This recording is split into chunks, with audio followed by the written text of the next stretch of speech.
his fingertips against her warm cheek.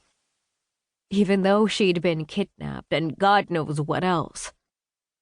A soft smile spread on her face, and the stone barrier he'd erected years ago cracked. Tightness formed around his mouth, and he felt the foreign sensation of his lips widening into a smile of his own. "You're safe, Ellie. I'm with your brother. We're gonna get you out of here." Ellie blinked, and a tear escaped, crumbling his defenses further. "You found me," her soft whisper battered into his soul. The words splintered fissures in the barricades surrounding it. Surrendering to his emotions, he bent to brush his lips over her forehead and smoothed her tangled hair away from her face. "That's right," he answered. Silky golden tendrils surrounded her, forming a halo. The air he sucked in couldn't make up for the breath she'd taken away.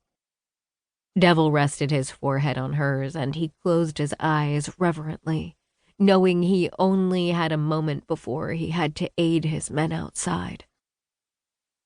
"I found you, Angel." Chapter 1.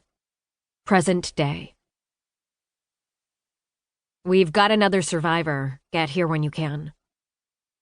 Ellie tucked her phone into a backpack side pocket and glanced around the half-empty classroom. Everyone was facing forward, listening to their professor drone on, so she slid her Russian textbook off the desk before stuffing it into her bag. "What are you doing?" Virginia hissed, making her platinum curls shake around her furrowed brow. Ellie caught herself before she rolled her eyes. Barely. On move-in day, Ellie had been gifted a life-sized Barbie, Platinum Busybody Roommate Edition. Ever since, Virginia Lowell had been butting her nose into Ellie's business. For some reason, the peppy socialite never realized Ellie had neither the time, energy, nor desire to become friends. "Gotta go to work," Ellie whispered before checking to make sure she'd gathered everything. Satisfied, she silently stood and crept up the steps to the exit. Shuffling movements behind her, and the feeling she was being watched, made her turn around. All eyes were fixed on her. Turns out, every student was paying as much attention to the Russian 102 lecture as usual. Meaning, niet at all. Language credits were a requirement at Ashland State University, but because it was a small local college, the other more popular language options filled within the first hour registration was open. Ellie was probably the only student who'd voluntarily signed up for the dang class.